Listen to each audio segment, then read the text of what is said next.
All righty, so we are on chapter 21. We're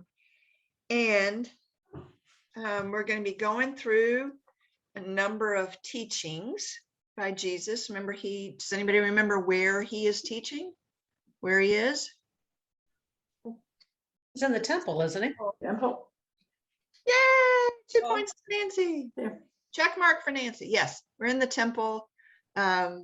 Last week was his entry into Jerusalem. Like I was saying last week, I'm not ready for Palm Sunday at the end of September. A little early. Susan's getting a ticklish nose. All right. So Jesus is in the temple and he's teaching, and we're going to be going through, it's not until chapter 24 that these teachings don't end until chapter 24. So we have a good number of them to go through. And as we go through today's passages, he leaves Jerusalem at the end of this day and goes to Bethany and stays there, but then comes back and stays in Jerusalem the rest of the time. So, and remember last week, what was does anybody remember the big script passage that well, it wasn't a long passage, but what happened? What was the big event? The cleansing of the temple. The cleansing of the temple, right. Because our passage today is the next one after that. So Matthew's version of the cleansing of the temple. So we're on page 289 of the book, if you have it, Matthew 21:15 through 17. So Sarah, you want to read it for us? When the chief priests and scribes saw the wonderful things that he did, and the children shouting in the temple, "Hosanna to the Son of David," they were angry. "Do you hear what these are saying?" they said. Jesus said to them, "Yes, have you never read, 'Out of the mouths of babes and sucklings you have the perfect praise'?" And he left them and went out of the city to Bethany and lodged there. Okay. So Barclay makes the point that some scholars find this a difficult passage, as it was unlikely there would have been a crowd of children in the temple court, and if there were children there, the temple police probably would have dealt swiftly and efficiently with them, Barclay says, as if they dared to cry out at the passage, says they did. So, Barclay speculates whether this term children may have referred to Jesus's followers or disciples. That very often a rabbi's disciples were called his children. And in the writings of John, he uses the phrase, "my little children." So, and this story is also in Luke. So Barclay suggests that Luke and Matthew are really telling the same story, that the children are in fact the disciples of Jesus. Is one of his perspectives on this. This passage quotes Psalm 8:2. I meant to look it up. So is that, so the Hosanna to the Son of David,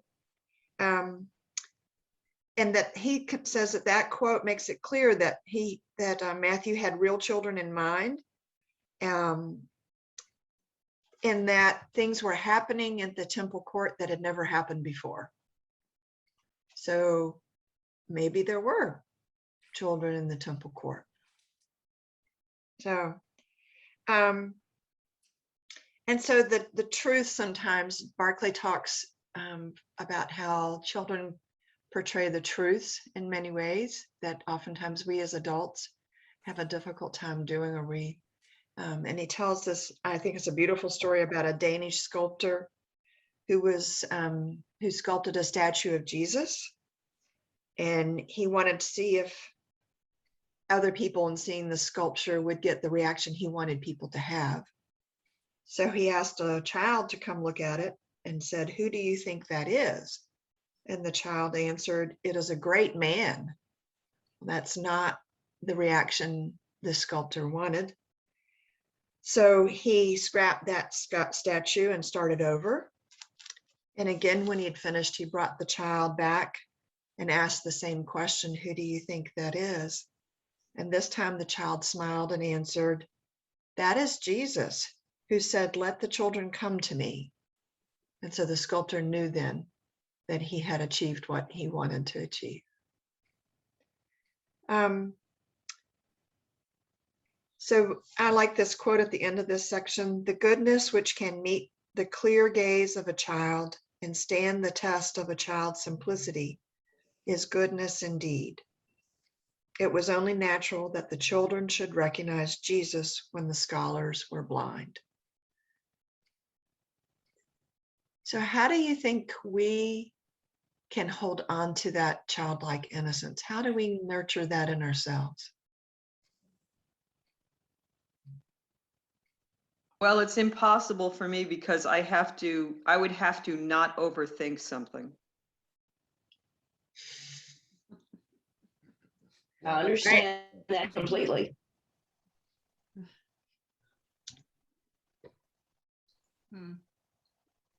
Yeah.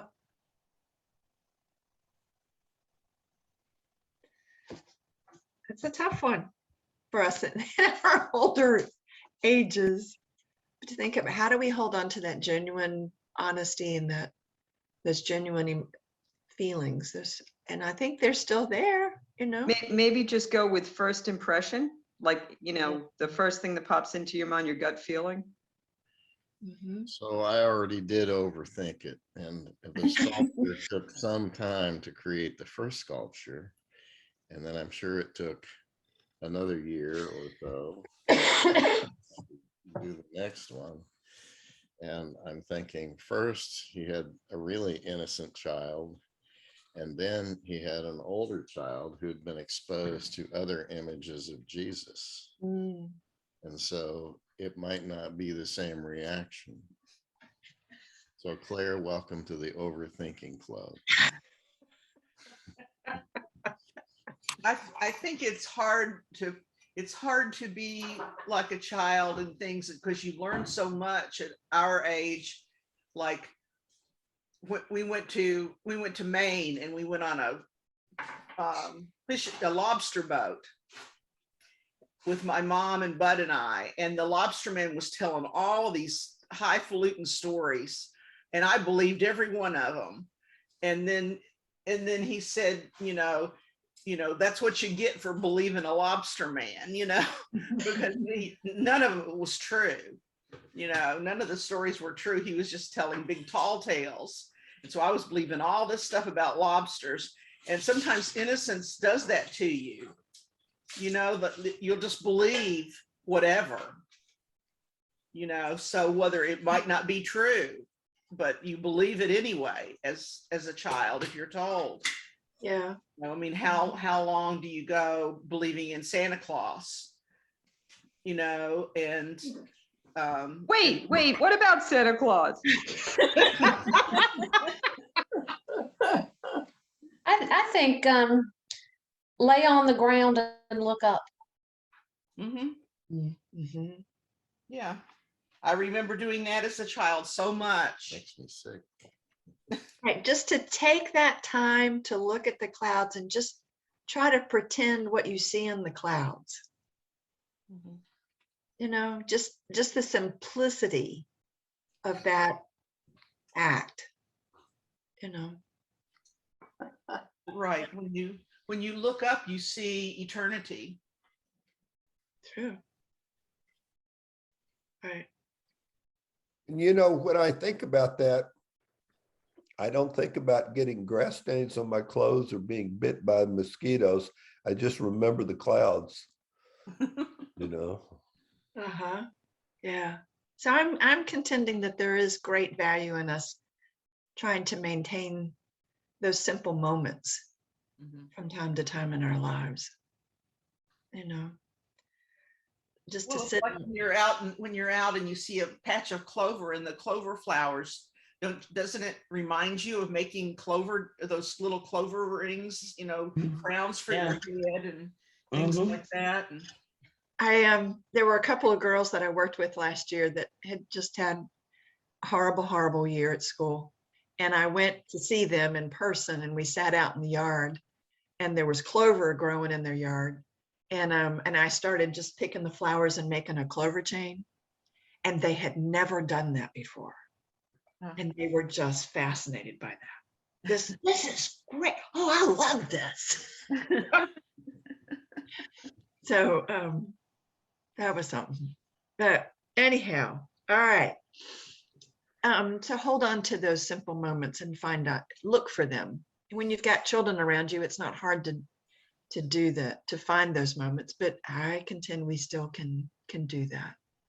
So, all right, so the next passage, Matthew 21:18 through 22. Now this one I think is a difficult passage. And when we did Mark, I remember us talking about this story, because it's a little bit different, it's formatted differently in Mark, and we'll talk about that. So Susan, you want to read this one? Yes. When Jesus was returning to the city early in the morning, he was hungry. When he saw a fig tree by the roadside, he went up to it and found nothing but leaves. He said to it, "Let no fruit come from you anymore forever." And immediately the fig tree withered away. When the disciples saw it, they were astonished. "How did the fig tree immediately wither away?" they said. Jesus answered them, "This is the truth I tell you. If you have faith and if you do not doubt, not only will you do what happened to the fig tree, but you will even say to this mountain, be removed and be cast into the sea, and it will happen. All that you ask in prayer, if you believe, you will receive." No, it's not true.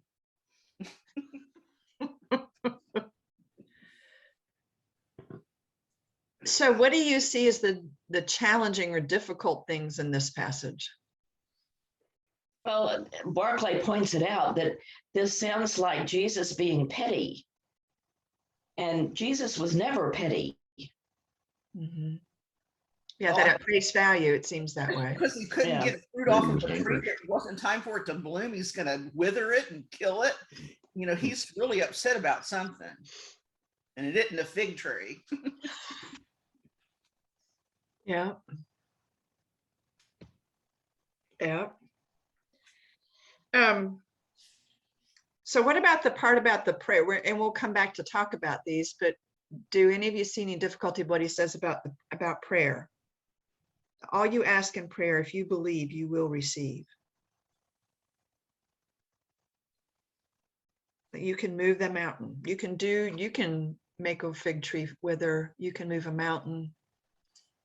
Well, it's an undebatable statement, because if it doesn't work, then you just didn't believe. True. Good. All right. So Barclay says that perhaps this is the most uncomfortably difficult passage in the New Testament. If you take it with if you're completely literal with it, it shows Jesus in an action which is a big shock to our whole conception of him, like you were saying, Sarah. And so you gotta, as Barclay says, approach it with a real desire to find the truth which lies behind it, and with the courage to think our way through it.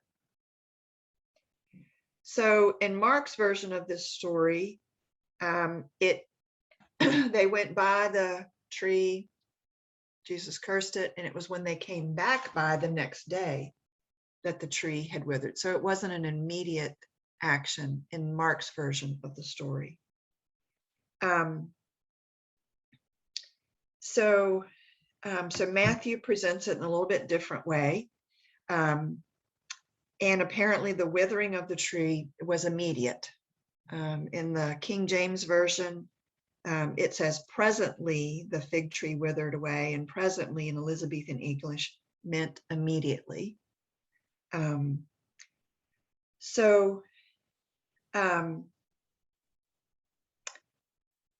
Barclay goes on to talk about how the promised land was often pictured as a land of wheat and barley, of vines and fig trees, as Deuteronomy describes it. In Numbers, the book of Numbers talks about pomegranates and figs were part of the treasures of the promised land. In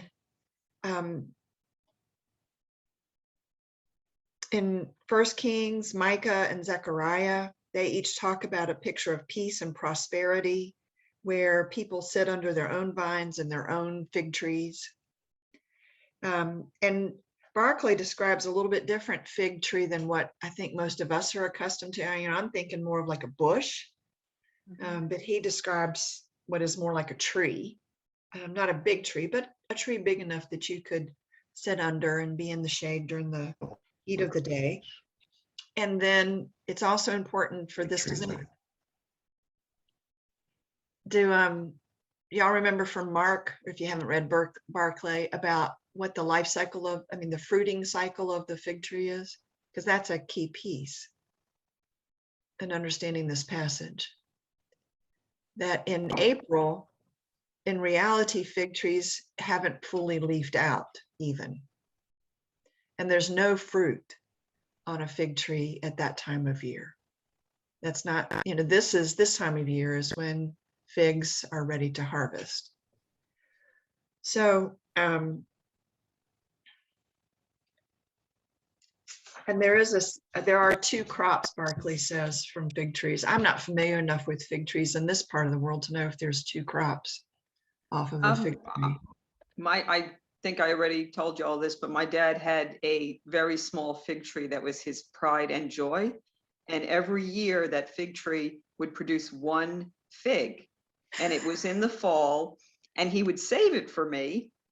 And I had to go every year and we pick the fig, and he would watch with great, pride as I ate the fig. And I will tell you that the fig was the most disgusting thing you ever could imagine. And every year I had to go through this. And then finally one winter, the fig tree got frosted and killed. And I secretly rejoiced. It was your prayer that did it.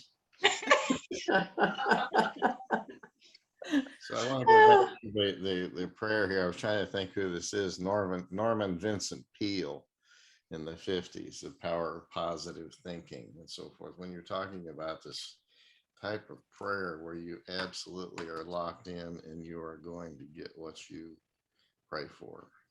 And, I've seen that reflected in recent years and by Voldemort and others. Go back to the figs. I work for an attorney from Charleston, South Carolina, and every year his relatives would bring up this huge bag of figs from their yard, and he would spread them all around, share them with all of us, which was a big sacrifice because he loved the things. And finally, it got to the point that everybody would secretly bring me back the figs, and I would sneak them back in his bag because nobody liked them. Was the fig story perhaps a warning that there are not unlimited opportunities to serve the Lord?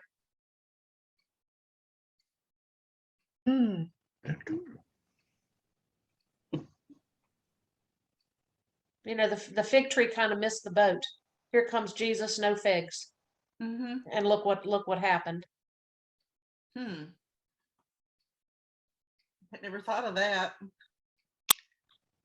And that's not, I don't think and Barclay didn't include that kind of interpretation on it either. No, but that's good. That's like, you should be ready and always willing to serve Jesus, because again, anything that doesn't bear fruit is cut down and burned. Right, and even if you think it's not your time, when Jesus comes calling, you go whether you think you're prepared or not. Right, because we rarely think we're really prepared to do God's work. Right.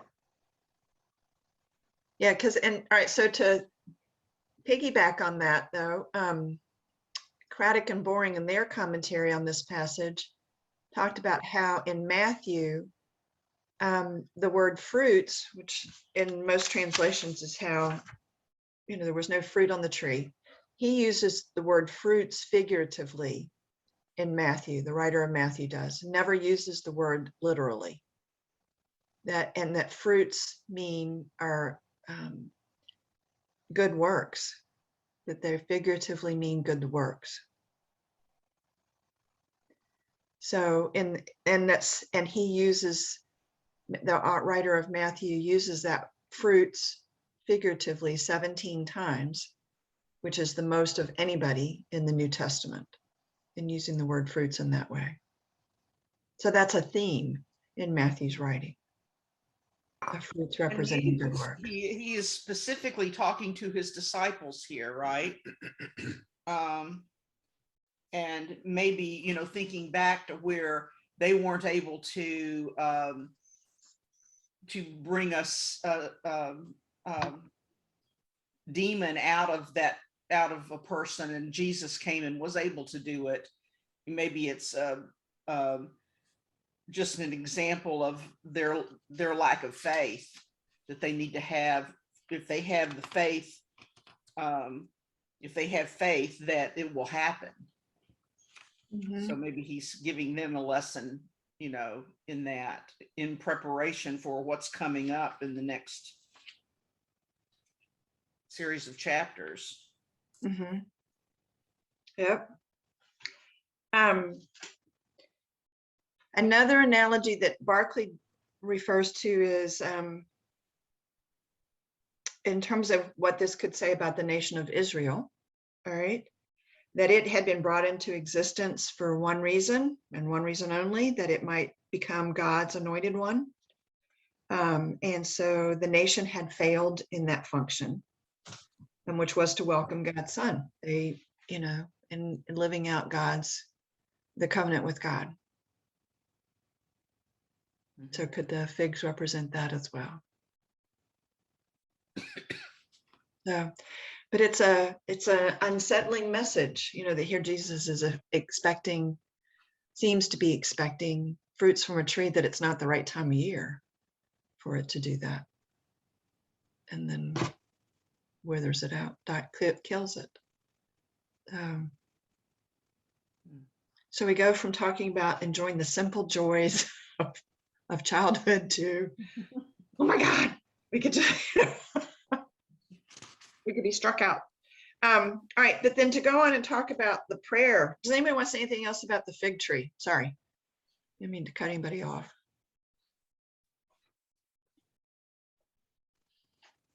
All right. I remember when we were studying Mark, I struggled with this passage then, and so and Mark's version of it wasn't as stark as Matthew's version is. And Luke has a story about a fig tree, that it was a farmer who, it was a parable where the fig tree was failing to bear fruit. And so in the third time, it was still fruitless and was destroyed. So Luke's version is even a little bit softer than Mark's and then Matthew's. But in terms of what, about the prayer piece of this passage, this is the truth I tell you, if you have faith and if you do not doubt, not only will you do what happened to the fig tree, but you will even say to this mountain, be removed and be cast into the sea, and it will happen. All that you ask in prayer, if you believe, you will receive. So, so Barclay's talking about, as far as what it teaches us, that being useless invites disaster. Oops, sorry, wrong page. So Jesus saying that, moving into prayer, that prayer can remove mountains, and that if we ask and believe, we'll receive. I worry that, some folks, well, I want that, Maserati car, so I'm going to pray hard enough, I can receive it then, that it gets misinterpreted by some. So So Jesus promises that prayer gives us the ability to do things, that prayer is power. It is not asking God to do something. It is asking him to make us able to do it ourselves. And that really spoke to me. It's asking him to make us able to do it ourselves. I think a week or two ago, we were talking about prayer not as asking for something, but giving thanks for something. And so in that sort of positive frame of mind, okay, let's take it back a few years. If we say we give thanks for being able to support a refugee family. And, you know, if we looked at it the other way around, we go, God, how are we going to do this in a week? You know, and then I often think about what's the power of individual prayer versus communal prayer. And what's the power of silent prayer versus vocal prayer? And so I've often thought that if I pray out loud to a community of people at church, the difference for me is I have a certain set of skills and you have a certain set of skills. And collectively, if we know this need and we want to pray for something, we can maybe make it happen. But without saying that out loud, that's where I get a little confused about the power of silent prayer.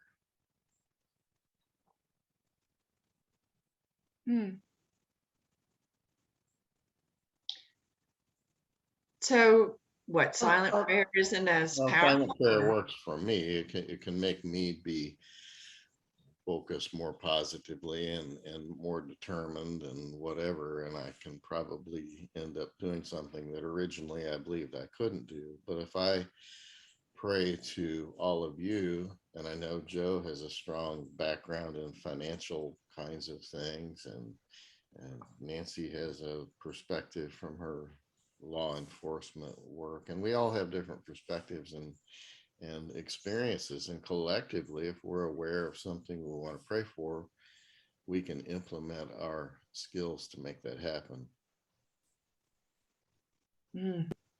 Through our communal prayer. Right. You get the community involved. I just think that with silent prayer, sometimes there are situations that are so delicate that you can't voice your prayer and concerns because people aren't ready to receive it. So then it's almost like you have to rely on just communicating with God. I've often heard that you know, you can't really pray that someone help the homeless if you're not willing to do something about it yourself. And I think if you have like the group prayer where you're praying for the homeless, that's spreading that idea among a great group of people that, you know, we ought to do something for the homeless. You know, we're praying for the homeless. You know, what am I can't leave everything up to God. What am I going to do about it? So it's kind of group power when you pray together. Yeah, I think we have to have both. Well, to add sort of a third perspective, another perspective, are there prayers that are beyond words?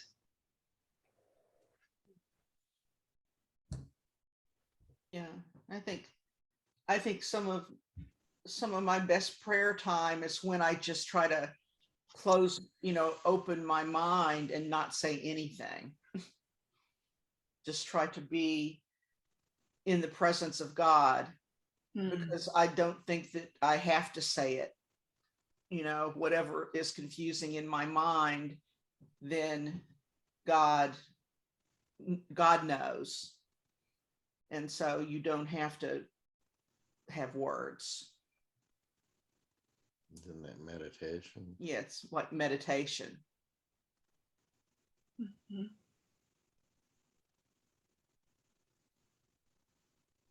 Mhm.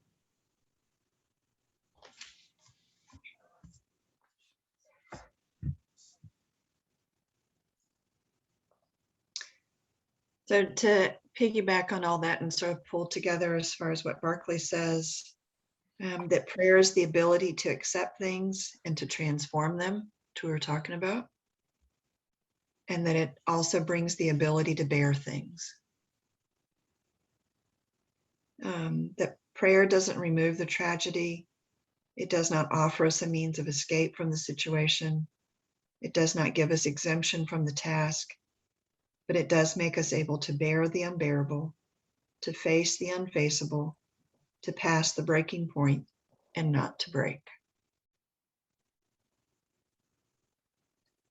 And as long as we regard prayer as escape, nothing but bewildered disappointment can result. But when we regard it as the way to conquest and the divine dynamic, things happen. And I think you guys have all said that in a lovely way this morning too. Oh. All right, let's move on to verses 23 through 27. Barry, you want to read that? Yep, I got it. When Jesus had come into the temple precincts, the chief priests and elders of the people came to him as he was teaching and said, "By what authority do you do these things? And who gave you this authority?" Jesus answered them, "I will ask you one question, and if you give me an answer to it, I too will tell you by what authority I do these things. Whence was the baptism of John? Was it from heaven, or was it from men?" They debated within themselves. If they said, "We say from heaven," he will say to us, "Why then did you not believe in him?" But if we say from men, we fear the crowd, for all regard John as a prophet. So they answered Jesus, "We do not know." So he too said to them, "Neither do I tell you by what authority I do these things." All right, so we still have more to come. There's already been several of these exchanges between Jesus and the Pharisees, and they've got a bunch more to come.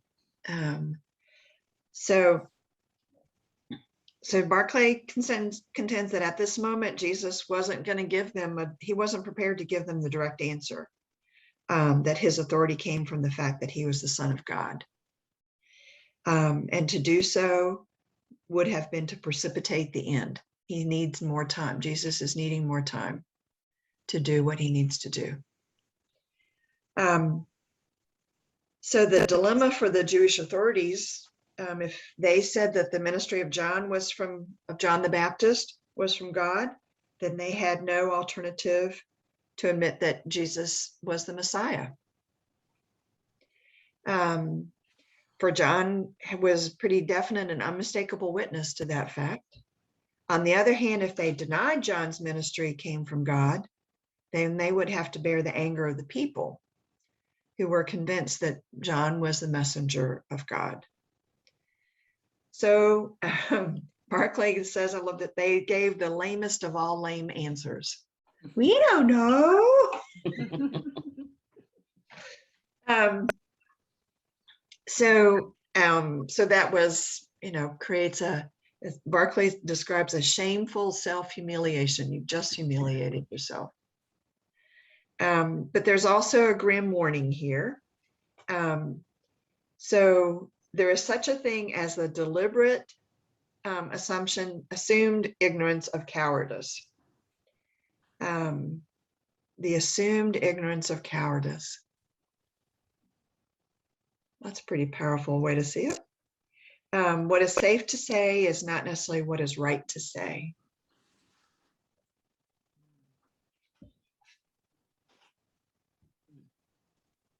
Do you see any other option for the Pharisees?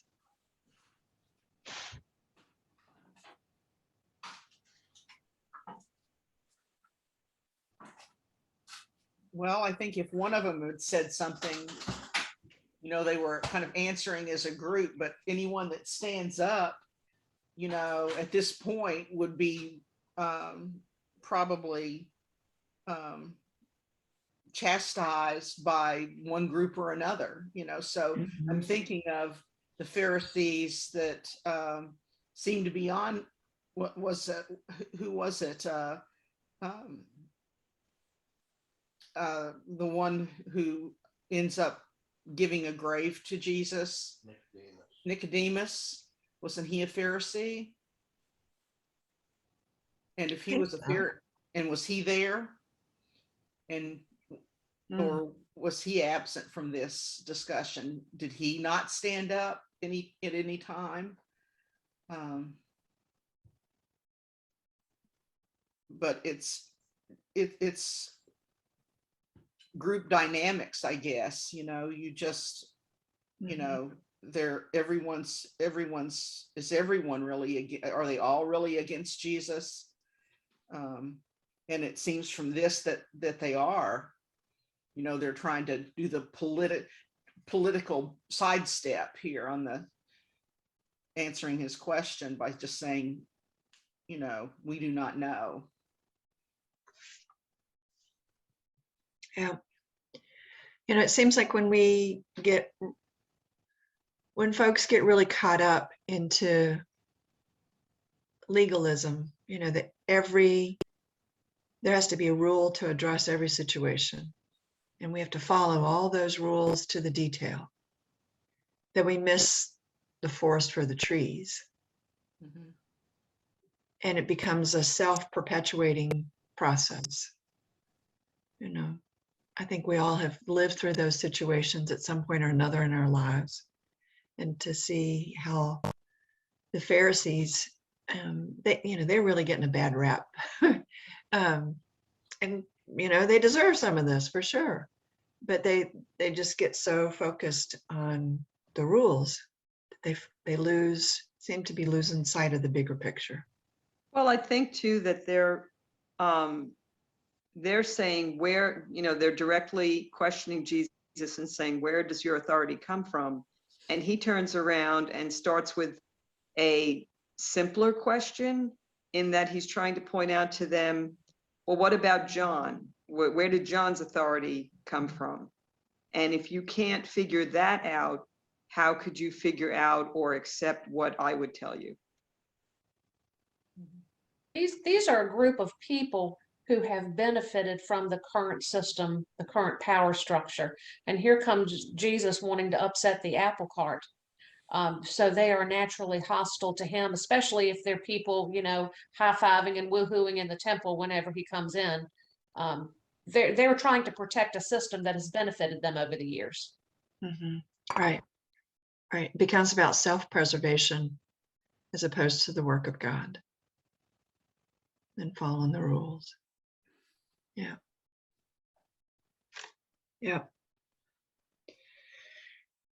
Okay. Anything else you want to add on this? Because we've, Jesus and how he comes back to them, like you said, Claire, with a simpler question. All right. So the next passage, Barclay titles "The Better of Two Bad Sons." So about two sons, and I want to add in at this point that this passage is only in the book of Matthew. It's one of the few passages that's only in, that's unique just to Matthew. So somebody want to read it? Yes. Yeah. So verses 28 through 32. Yes. Yeah, just a second. He's changing his glasses. Let's change glasses. All right. Jesus said, "What do you think? A man had two children. He went to the first and said, 'Child, go and work in my vineyard today.' He answered, 'I will not.' But afterwards he changed his mind and went. He went to the second and spoke to him in the same way. He answered, 'Certainly, sir.' And he did not go. Which of these two did the will of his father?" "The first," they answered. Jesus said to them, "This is the truth, I tell you. The tax collectors and the harlots go into the kingdom of heaven before you. For John came to you in the way of righteousness, and you did not believe him. But the tax gatherers and harlots did believe him. And when you saw this, you did not even then change your minds, and so come to believe in him. This is, to me, this is Jesus saying what we were just saying, to the Pharisees. So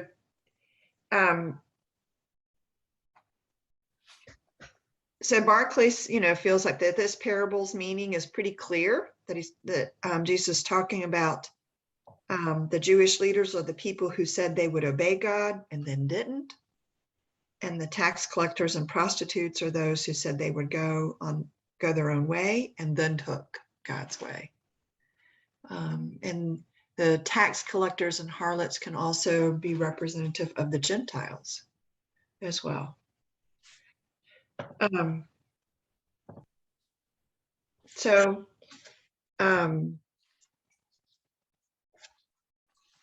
So either of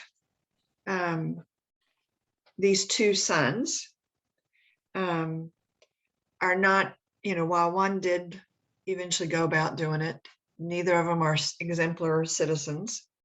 But the ones who change their mind and do choose to go God's way, the gifts that are available to them. So Barclay makes the point that the parable teaches us that a good thing can easily be spoiled by the way it's done.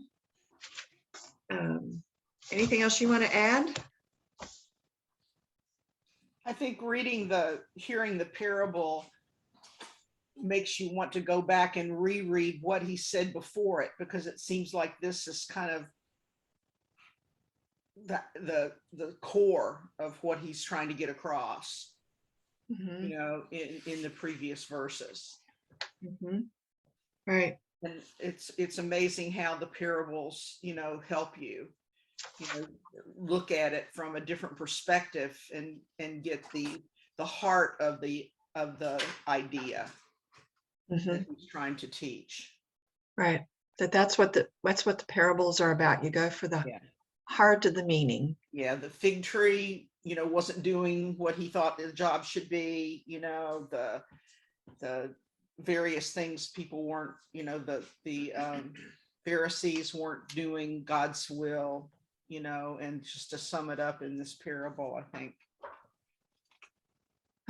helps look at it differently. Right. And he refers back to John the Baptist again in the work that in the meaning of John the Baptist as well. So,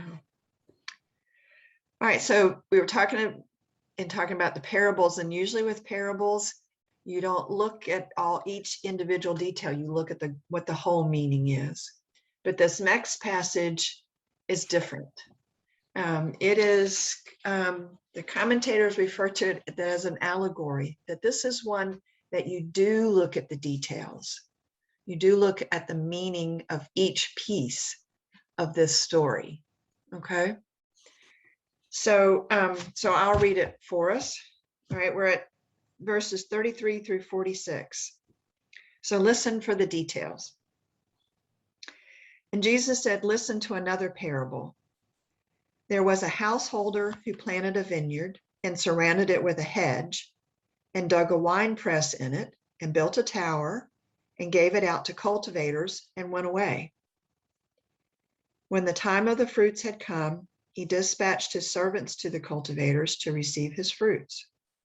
And the cultivators took his servants and beat one of them and killed another one and stoned another one of them.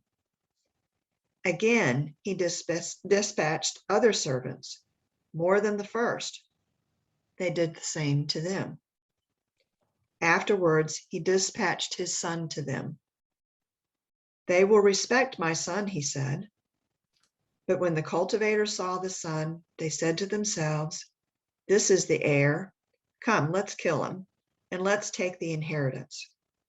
And they threw him out of the vineyard and killed him.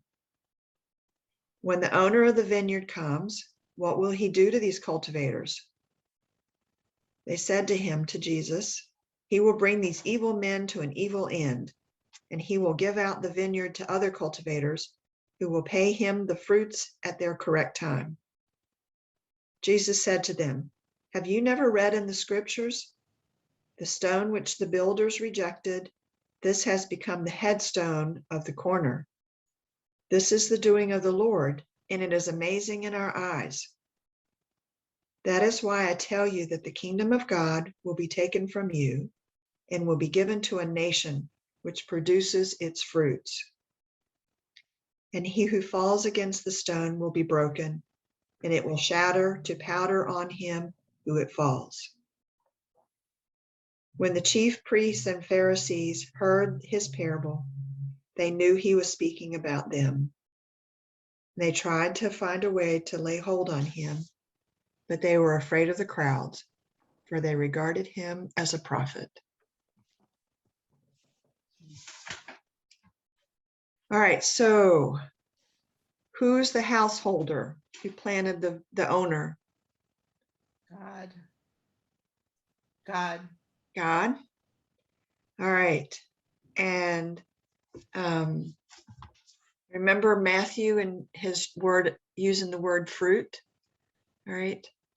So in verse, I guess, one of the first verses in this passage, when the time of the fruits had come, so thinking about the good works, he dispatched his servants to the cultivators. So who were these servants that kept being killed? Prophets. Prophets, right? All right. And then the son, of course, is Jesus. Jesus. And so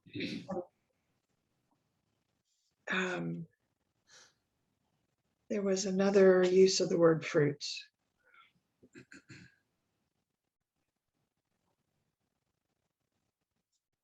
So but then in the middle of the passage, who will pay him the fruits at their correct time? Someone's getting ready to say something?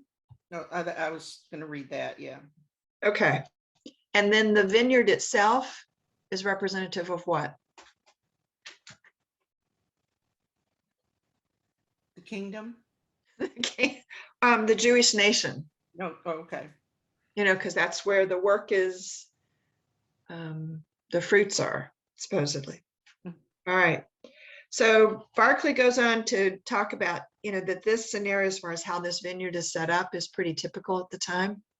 That a lot of vineyards basically had an absentee owner, so to speak, that there wasn't somebody sitting there monitoring it every second of the day, that you had an overseer. The hedge was a thick set thorn hedge to keep out wild boars, as well as thieves who might steal your grapes. So be thinking about this analogy as we go through this. Every vineyard had its wine press, and that consisted of two troughs that either hollowed out of rock or built of bricks. So one was a little higher than the other, so the grapes were pressed on the top one, and then the juice would flow into the bottom one. And the tower served a double purpose as a watchtower to watch for thieves, and then also served as a lodging for those who worked in the vineyard. So there was a structure to this vineyard. There was an organization to this vineyard to do the work. There was a format to get the work done. And then the rent might have been paid in one of three ways. Could be a money rent that you paid. It could be a fixed amount of your fruit, no matter what your crop was, that you had to give 40 pounds of grapes. Or it might be in a percentage of your crop.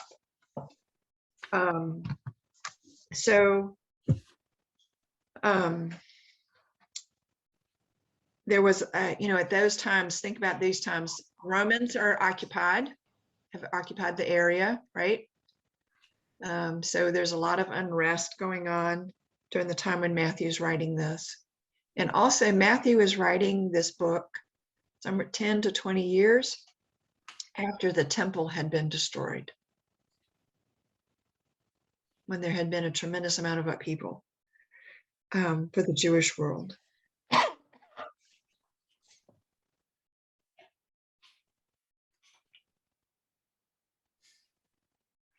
So what are your thoughts? Oop. We've got just a couple more minutes.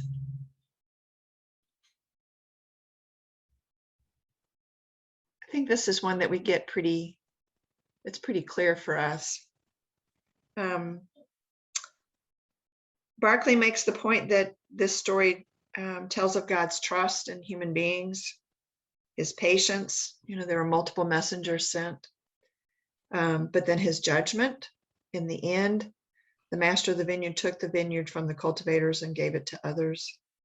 So it talks about the privileges, our freedoms, but that we're also answerable to God, and that human sin can oftentimes be pretty deliberate.